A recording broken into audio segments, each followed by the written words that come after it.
Hey, what's up guys? Welcome back to another episode of Murrah Motors, and today we're going to put a replacement shock in the rear of this 94 Trailboss 250. Let's get to it.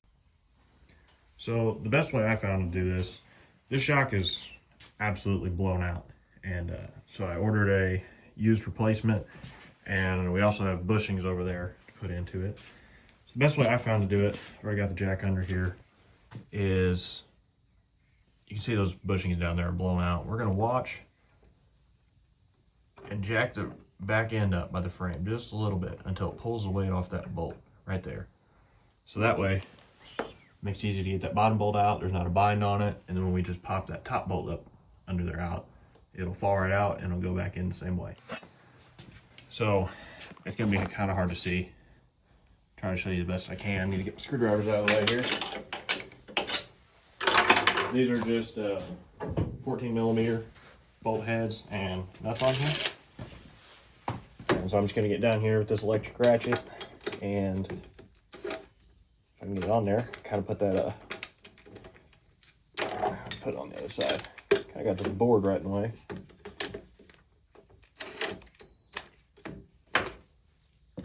Now I remember I did this before with an extension. I thought I was prepared. Turns out I was not prepared. Toss this on here real quick.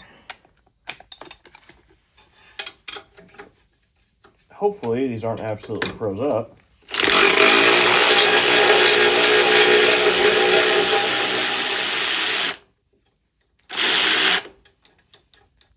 And there we go.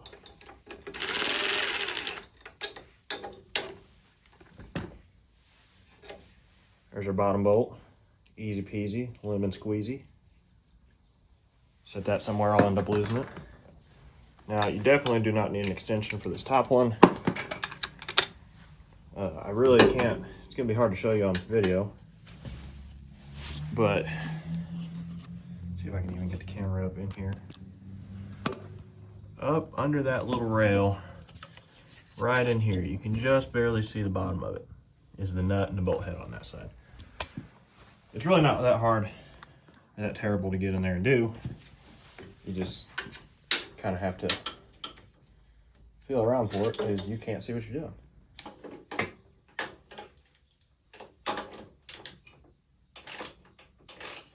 For some reason, this took me an absurdly long time to actually get figured out. I could have sworn on my Xplorer 250, I had it out, the bushings put in back there in like 5 minutes. I don't remember it being this hard. The frame piece right here can be a little different on them though. Generally though, these rear monoshocks on Trailboss, Trailblazers, let's say the Sportsman, Explorers, everything that had this general body style and frame style, you know, maybe even the, well, no, the Scramblers had, some of them had the Fox shocks and stuff. But generally, any of these 90s quads, even in the early 2000s, that Polaris made are going to be the same in terms of, even the Scramblers probably are very similar, just to take out the monoshock rear. And pretty well all of them that you will find, unless they're in really good shape and had a lot of maintenance done on them, are not going to have bushings in these rear shocks. Most times if you look at any of them for sale online, well, on Marketplace or albeit, if they've been used, especially if they've been abused, there's going to be no bushings in either of the shocks, either of the ends of the shocks. And that replacement one I have does not, but I have new bushings. So we're going to get them tossed in today too. And there we have it.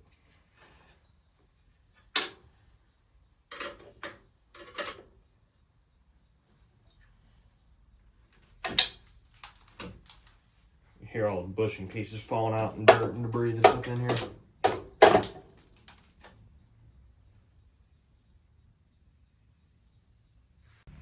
So I'm gonna do what I just did, and I'm gonna leave it in the video. For some reason I thought it wasn't gonna happen. I set that wrench on that bolt there and thought, it's probably not a good place to set it. In case it rocks and hits the battery terminal, it'll be fine. Well, what I didn't notice when I rocked this, pull that shock out and started sparking, we jumped over to the positive terminal and started arcing off of some things. So don't do that. So you can see right here on both of these that there's absolutely nothing of the bushing left. So this metal sleeve is supposed to sit in the middle. That's what the bolt goes through, and there's supposed to be rubber bushing around it. You can kind of see some left in the one that the top's a little better. In the replacement one I've got that's supposed to not be blown out, the shock's absolutely blown. And I believe you can get a shock replacement and use the same coil. As long as it's okay, this is gonna be the cheaper route, so that's what I went with. And I mean, a good used shock, you know, it could last forever. May not, but it's worth throwing in. But what I've been using, and I haven't been using them for a super long time, I don't have the hours and the miles put on the quads with them in it, so, you know, time will tell. It is these super tough polymer bushings. The guy that makes them, you can get them on eBay, even prints in CSB for custom shock bushings and made in the USA on the end. Thought that's kind of cool. You get 2 different cards with this info. You get a sticker. We always like stickers with parts. It tells you how to the instructions, put it in, you know, which, because there are 2 slightly different lengths, and here he says that you put the lower bushing in, and that's the longer bushing, and the upper uses the shorter. Everyone, he writes thanks for your order and your name. You know, thought it's pretty cool to at least support a smaller-ish, maybe, business or whatever, especially if they make a good product. I mean, I have a feeling this is going to last a lot longer than rubber, so time will tell. So right now, all we're going to do is pull out that metal there. See if I can push it out of this one. Yeah. You don't need these when you use these plastic bushings. And I'm going to do some scraping. Oh, there goes the bottom of that one. That was easy enough. These aren't in as bad a shape as the one I did on my Xplorer. It was just like mud cemented in there. This one, it's not too bad. Lighting's not terrible, or not great, because I got the sunlight coming in here.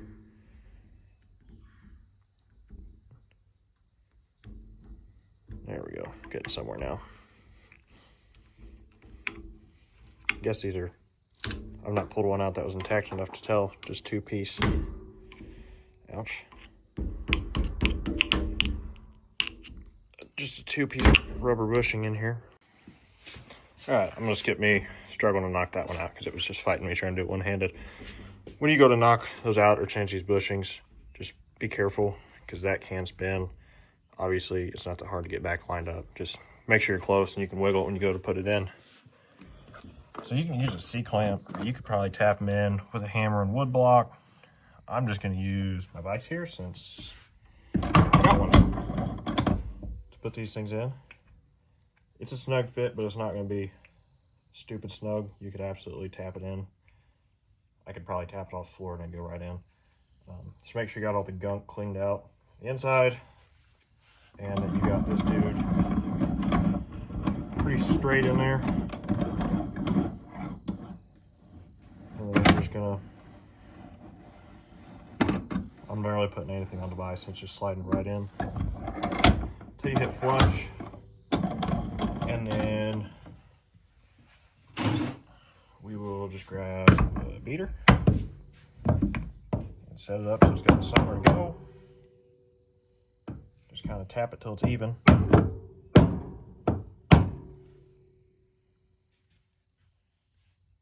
There you have it. It's even enough, it'll pull even once it's in the brackets. So we'll just do the same thing for the top. Now, if you went back with OEM style bushings, it would be pretty well the same process. Just sliding those rubber 2-piece bushings in with that metal sleeve, and then just popping them back into the ATV.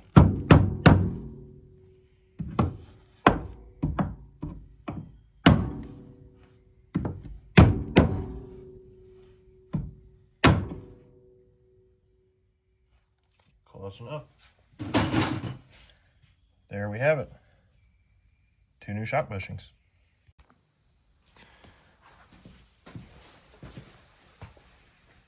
Alright, going back in with this thing, it's just going to be the same way as taking it out.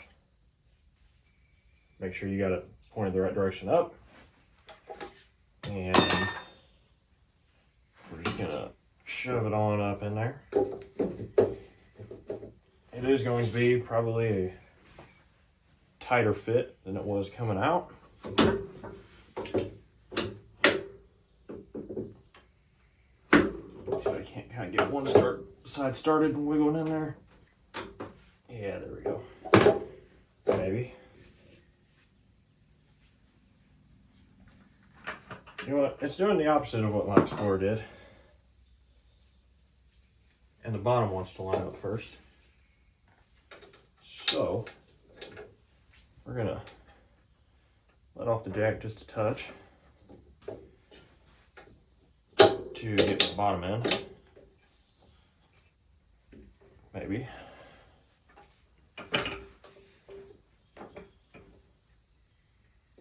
I like doing this with the jack on it so you can play with it and adjust it.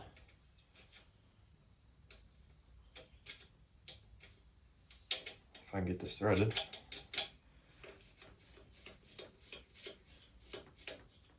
What we're going to try to do is use the jack. That can work. Go ahead and come down on it. Just weight on it. Okay, so I changed my plan of attack and I ended up getting the top end finally. So what it was is there was just a bunch of old bushing material and mud caked up in there, and the bushing was just a touch too snug to be able to easily get up in there. So after pushing it up and down in there a couple times using the swing arm of the jack, it kind of got it freed enough. I could work it in by hand and fiddle it around until I could get the bolt, which, you know, is kind of a pain because you can't really see up in there. And but we got it. So now all we'll do is just slowly let down on the jack until we get that bottom one lined up. And it won't line up perfect because it's sitting against the swing arm. So you'll have to just barely pull it up and out. And there you go.